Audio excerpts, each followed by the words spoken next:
Hey dudes, welcome to Splat from the Past, the only 80s themed horror and sci-fi show where things can get totally radical. Now today, I'm going to be interviewing an icon amongst icons, and I'm so fucking excited. I can't believe it's going to be great. I'm going to be interviewing Julie Dawn Cole, but you all know her as Veruca Salt in Willy Wonka and the Chocolate Factory. You know, the little spoiled brat who wants it all. You know, she wants everything now. Yeah, I can't wait. It's going to be so exciting. Willy Wonka and the Chocolate Factory has been an important part of my life since I was like 3 years old.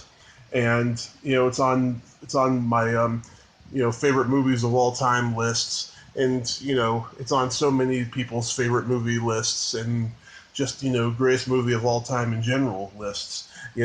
So it's going to be super great. I'm going to talk to Julie Dawn Cole, who played Veruca Salt, find out a lot of awesome stuff about that movie. So yeah, here's my interview with Julie Dawn Cole, Veruca Salt. Hello. Hi Julie, welcome to the show. Thank you very much. Thank you. Hello. Oh, sorry, that's my dog barking because I said hello and now he's looking for whether somebody's at the front door. Hello. Well, how are you today? I'm good, thank you. We're having a little bit of a heat wave here. So, we're all sweltering in this country. Probably nothing by your standards. Oh, we're pretty hot too. Where are you based? In California. California, yeah. Yeah. Well, it's such an honor. Thank you so much for taking the time today. This is just so great. I mean, Willy Wonka has been a huge part of my life since I was 3 years old, and we'll talk about it in a bit. But first, I wanted to ask you, when did you know that you wanted to be an actress? I'm not sure that I ever really did, but it was suggested to me. I suppose I liked performing, yeah. And I did ballet lessons and things like that, and it was suggested. And I joined a kind of lunchtime school group where we used to put on plays, productions. And it was that teacher that suggested when I was 10, 11 that I auditioned for theatre school. So, but, to me, coming from kind of humble background that I came from, it was a bit like saying you want to be an astronaut. Uh-huh. How many times did you audition before getting Willy Wonka? For the actual part, I don't know the exact amount of times, but the original audition was simply a cattle call audition where all the girls at my school of the right age and the right height were all lined up in the school hall, and it was kind of you, not you, yeah, maybe, whatever. And, then I was shortlisted to maybe, 10, 15, then 5, then 2, then 1. So I suppose in all, maybe 4 or 5 interviews, maybe. 4 or 5 interviews. That's amazing. How many girls did you beat out for the part of Veruca? Quite a few. But I always think of the poor girl that, it was between me and her as to who got the part. And I wonder every time she sees that wretched movie, does she sing, "It should have been me"? So this movie has been a huge impact on me since I was about 3 years old. I put it in the same category as The Wizard of Oz or It's a Wonderful Life when it comes to wish fulfillment stories, Yes. Classic wish fulfillment stories. And the book had been very dark, and of course, it was turned into a remake in 2005. Was it difficult to be Veruca because you did her so wonderfully? I think it just came naturally. Yeah, being a brat came naturally. But you weren't anything like her. I hope not. My mother would have killed me. Yeah, you're so adorable and cute, especially when you do the song "I Want It Now." How long did it take to rehearse? Well, we pre-recorded the song in August, sometime like that. Then they changed the lyrics, and so we re-recorded the song. And then they gave me a cassette tape of it. Not even a cassette tape, actually, I'm lying. It's a reel-to-reel, the old-fashioned reel-to-reel. And I used to listen to it on my tape recorder in my hotel room every evening, trying to get the lip sync right, practicing in a mirror. And then on weekends, so, right through September when shooting properly began, right until mid-October, I used to rehearse with the choreographer on Saturdays to do the choreography on that set, and then the actual shooting of that whole sequence, I suppose, was about a week. Wow, a whole week just for that couple of minutes. Wow. Yep. That's crazy. And wasn't it shot on your birthday? It was. So that, pretty much the final bit going down the shoot was my 13th birthday, October the 26th. Wow. And were you just pleased with the with your performance? I've never been pleased with it, and I watch it and I see all the things that I wish I'd done differently. But there you go. I've learned to live with it. Yeah, but I'm sure, looking back, you think to yourself, I was a kid, I didn't know any better. No, but I think you're your own harshest critic, aren't you? I look at things and think, why did I say the line like that? Why did I do that? I'm not sure that there's any piece of it that I look at and think, yeah, that was okay. I'm not sure. Maybe there's odd lines here and there. I'll have to look next time and think. I suppose the line that I actually am quite pleased with is snogberry. Who ever heard of a snogberry? I quite like that. Yeah, I like that line too. And I like the face you do when he grabs your mouth. Yeah. Yeah, Gene Wilder, he's so funny and sarcastic in the movie. Yes. He was a huge influence on me growing up as a comedian and stuff. He's just so wonderful in the movie. I mean, he's fantastic. It's a pure, wonderful art form in itself. Yeah. I mean, in hindsight, a lot of people, they say, Willy Wonka, by today's standards is, a creepy pedophile and all that stuff. Yeah. I don't think in Gene's version that came across. He just came across as a rather mysterious. You never knew whether he was nice, nasty, wicked. I don't think you ever kind of, I don't know, I certainly didn't view him that way anyway. I wouldn't have even known what it was, let alone spell it. So there you go. But yeah, I think he was what Roald Dahl intended, which was a very mischievous, slightly malevolent, maybe, man who cared about his chocolate factory. Mm-hmm. Yeah, and he's just got so many great lines that to this day I still quote. My favorite ones, of course, are, I'm sorry, but all questions must be submitted in writing. Yep. And that's usually my stock answer to questions that I don't like. That's perfect. Yeah, like that one. Or, overjoyed, entranced, on we go. Yeah. So much to do and so little time to do it. Wait a minute, strike that, reverse it. Yeah. Yeah. Did you get along with all the kids? Yes, absolutely, wonderfully. And I didn't have time to pre-warn you this, but you're calling at a very difficult time, and you're the person that gets this news first. But my beloved friend, Denise Violet Beauregard, is very unwell at the moment, seriously unwell. So I'm afraid, this is news to everybody, but hey, I'm telling you now. She's had a stroke. We're not sure of the severity of it yet. It's quite major, and we're all praying for her. She's in hospital in Colorado, so we're praying for her family.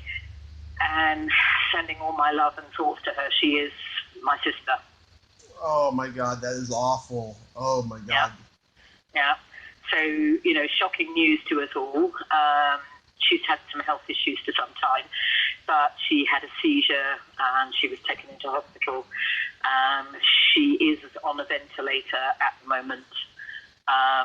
She's sedated, and that's as much as I know. Yeah. Oh my God, that is terrible. My heart goes out to her. I'm sorry to be the bearer of this news. But let's all, pray and think of her and her family.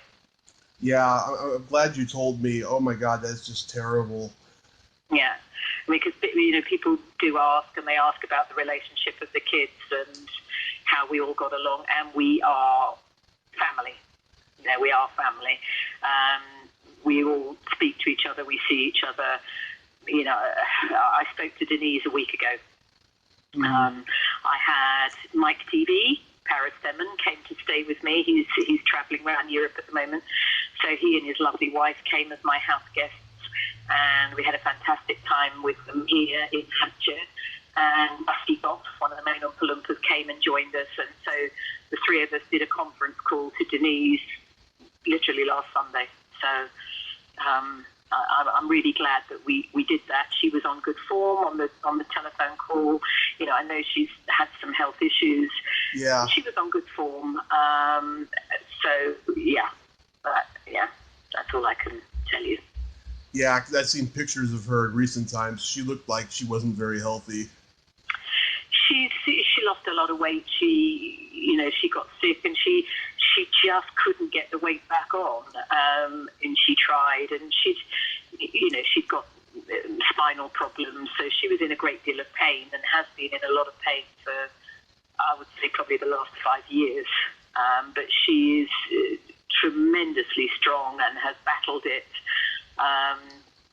With only the will of an iron person. She's been extraordinary, but my fear is that maybe this one is a step too far. I don't know, but as I say, at the moment, we're all praying for her and for her family. She has a lovely son, Josh, who's there with his wife, Jasmine, and we're taking it step by step. So.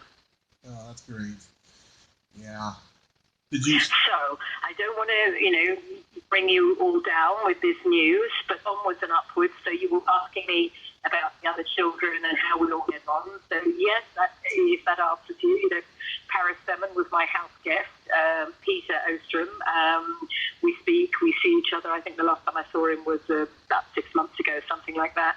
And of course, Michael Brunner, who lives still in Munich, where the movie was shot. Wow. So did you all, play with each other between takes?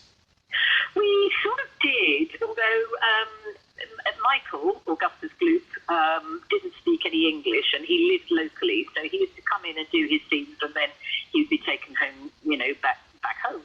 The American kids, so Peter and Paris and Denise, all shared a tutor, so they had a classroom where they would hang out.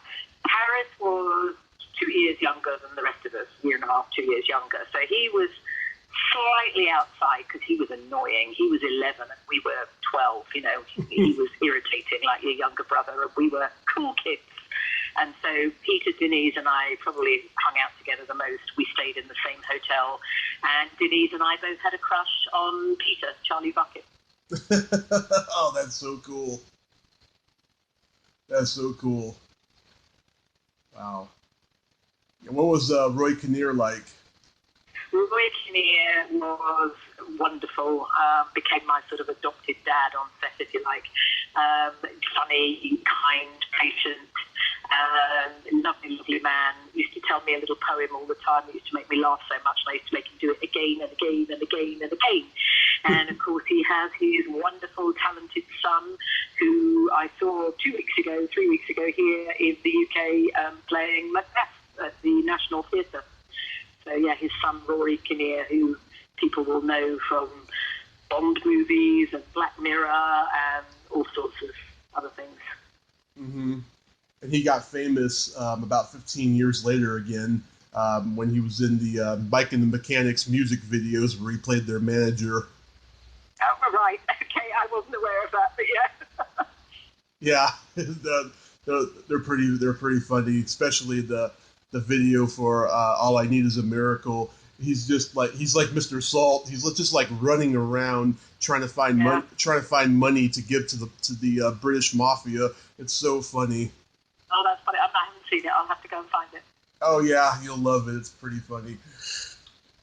Two of my favorite scenes take place earlier in the movie with all the world of insanity. Of people trying to find the golden ticket. Yeah. I love the computer guy saying, "I'm telling the computer exactly what he can do with a lifetime supply of chocolate." Yeah. Yes, played by the lovely actor Tim Taylor, who was famous and still is famous in this country for comedy for The Goodies, which he was in with Bill Oddie and Graham Garden for years. And then I worked with Tim Taylor. We did a theatre production together in the Channel Islands a few years ago. So it was rather funny because we were talking about that scene. And it was the last scene of the movie to actually be shot. And he got the sense that everybody was in somewhat of a hurry to pack up and go. So he felt that there was a sort of pressure to get the lines on because they all wanted to pack up and go. He said there were suitcases lined up in the hall. Yeah, that and it's your husband's life or Your Case of Wonka bars. How long do I have to think about it? I'm quote that one. That's one of my favourite scenes in the movie. How long have I got to think it over? And unfortunately, all those supporting actors in those vignettes weren't credited, and we've always wanted to know who that woman was, what her name was.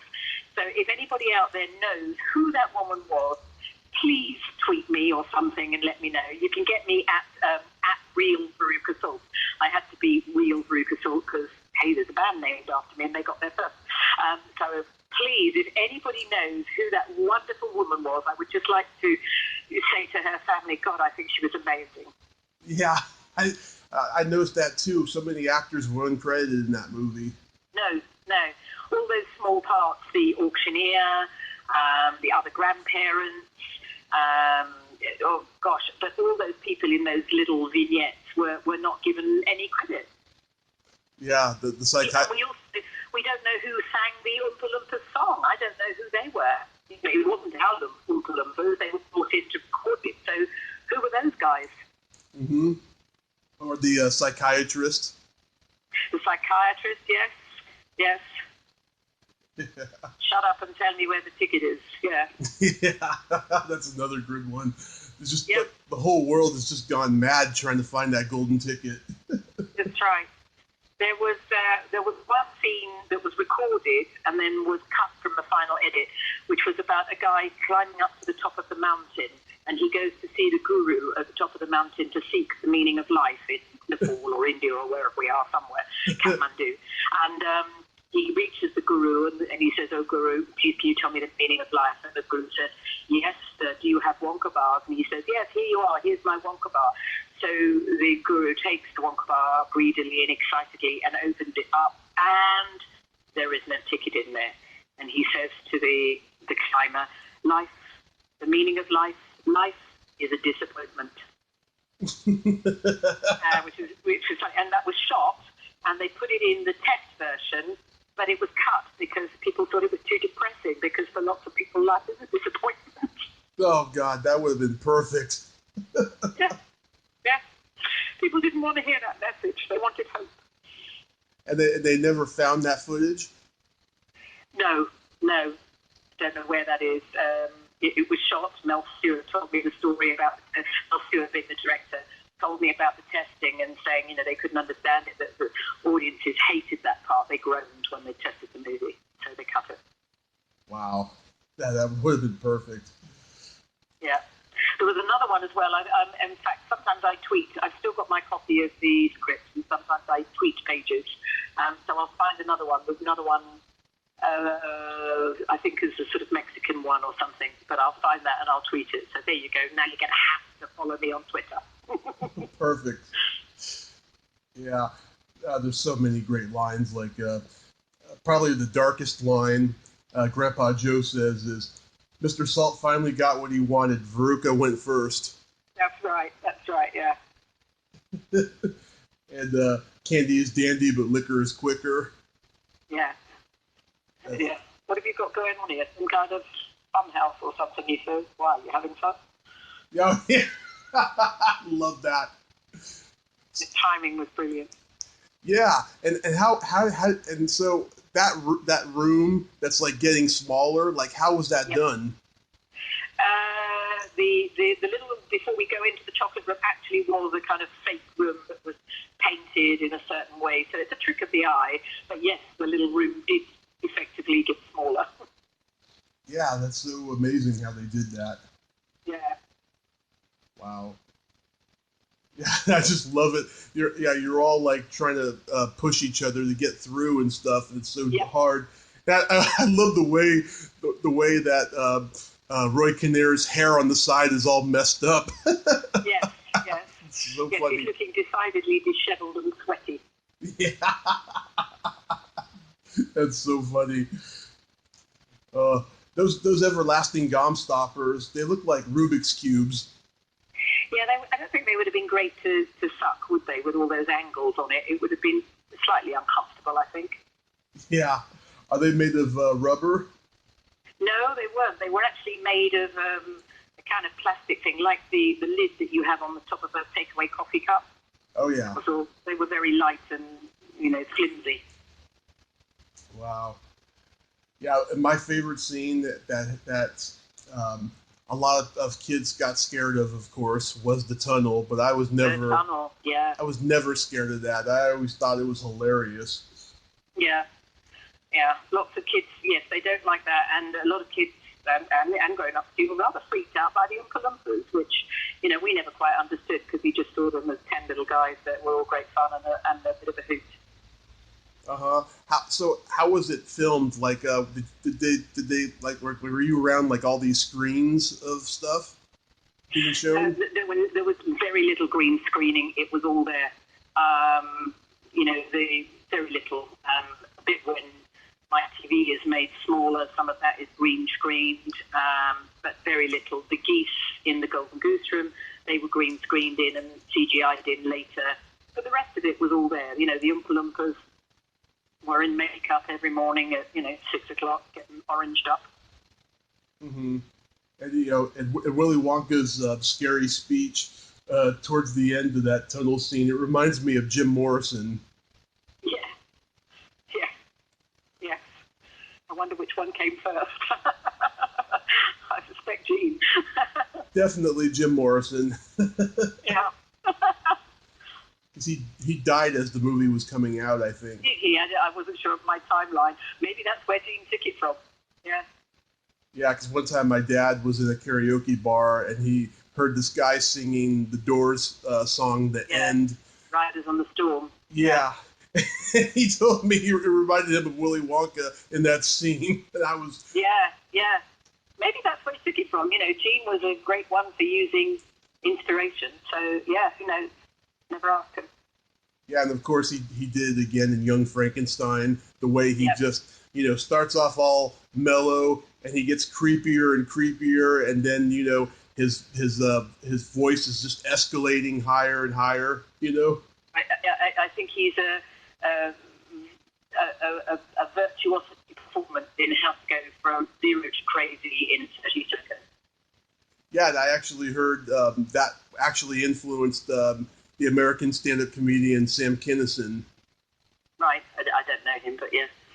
Yeah, just how his escalation build-up of when he screamed, during his comedy and stuff was influenced by Gene Wilder in all those early classic movies he did. Yeah. That's brilliant.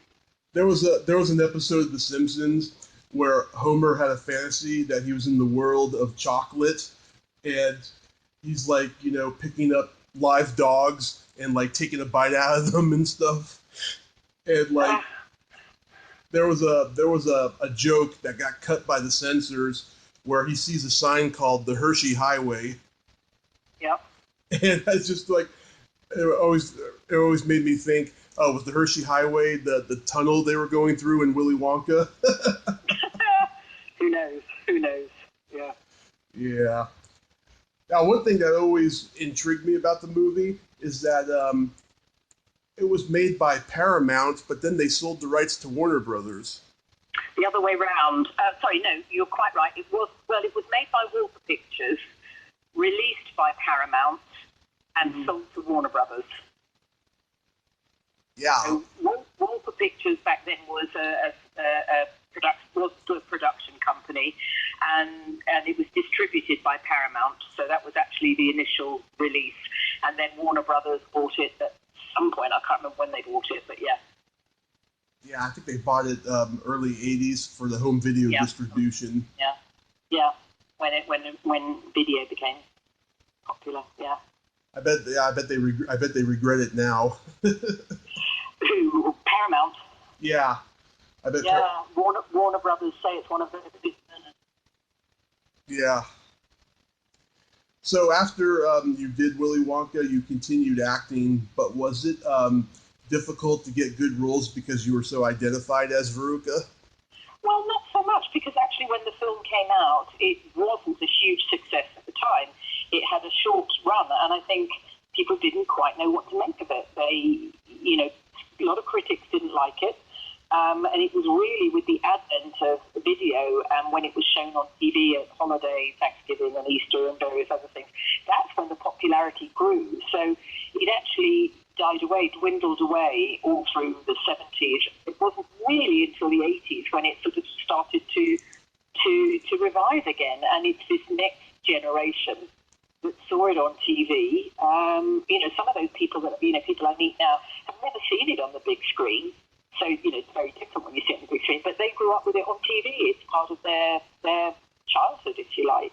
So it's interesting how that changed. So no, I carried on acting. I carried on acting in TV and theatre in the UK.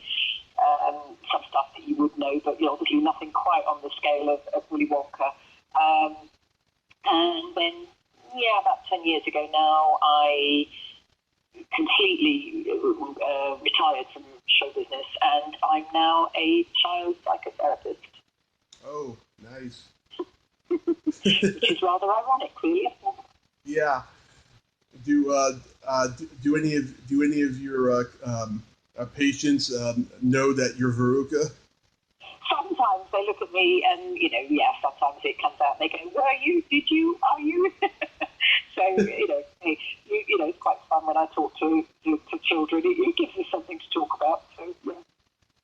And, of course, the parents do, too. Yes, yeah. It's amazing. Yeah, my parents taped Willy Wonka off of HBO when I was probably like 2 or 3 years old, but they missed the first 40 minutes of it, and so like the last hour of it was on the tape. I didn't see the full version until I was about 6 or 7 when we rented it, and they were like, you know what, it's about time you saw the full version, so rented it when I was 6 or 7. Yeah, we made up the missing bits in your head. Yeah, but I loved it either way, though, because it's just a sweet movie, I think. Good. Thank you. Yes. So, yeah, you said that you're very good friends with the other kids. Yes. So you all reunite and you do autograph shows and everything? We do, but, we're all in different places and with busy careers in other things now. So those are, few and far between. But we do try to meet up. I'll probably be meeting up with Paris later in the year. We were hoping to meet up with Denise. I don't know if that will happen. Wow. Well, I hope you get to. Well, I hope you get to see her anyways, though, and I hope she fully recovers. I hope so. Yeah. And if you all come to California to do an autograph show in the future, I hope to come see you all. Okay. Well, let me. If I do, I'll let you know. And please away. And you can follow me. I've got a Facebook page. I think I'm Julie Dawn Cole, the original Veruca Salt. So you can follow me on that. Yes, real Veruca Salt. Real Veruca Salt, definitely. Yeah. Yes. Well, Julie, I thank you so much for your time today. And I have to say, you grew up to be a very gorgeous lady. Thank you so much, and it's a good job you can't see me right now because I'm not looking too glamorous. My feet up, I'm about to go and get in my PJs, and I'm going to go and watch a bit of TV with my dog. Well, I've seen plenty of women who in their minds did not look very good, but I personally thought they were. The ones without the makeup, they look really good, I think. It's a good job. We'll just leave it to the imagination, but I'm glad it sound only. Wait a minute, it was sound only, wasn't it? Yes. And Okay. this is one of the greatest honors of my life. And like I said, I hope I get to meet you in person someday. Thank you so Well, I'm much. sure we will, but thank you. Yes. And you have yourself a good evening over there. Thank you. Thank you. And I hope people enjoy listening to it. Thank you very much. Yes, I'll send it to you so you can share it on your page. Yes, please do. Yeah. Okay. Okay. Thank you. You're welcome. Have a great day or evening. Thank you. Thank you. Yeah, bye. Bye. Bye. Bye. Bye-bye. Well, there you have it. Julie Dawn Cole. Ain't she a sweetheart? Thank you so much, Julie. This was like one of the greatest honors of my life that I got to talk to you about this iconic film. And I know a lot of people that I know love this movie is going to feel the same way. They're going to love this interview. If you like this video, please subscribe to my YouTube channel. Add me as a friend on Facebook. Join my Tommy Kovac comedian page on Facebook. Follow me on Twitter and Instagram and all that fun stuff. Well, that's all the time we have this week on Splat from the Past. Until next time, this is Tommy Throwback Kovac saying, there's no shame in living in the past because the present sucks. Later, dudes. I want it now. Don't care how. I want it now.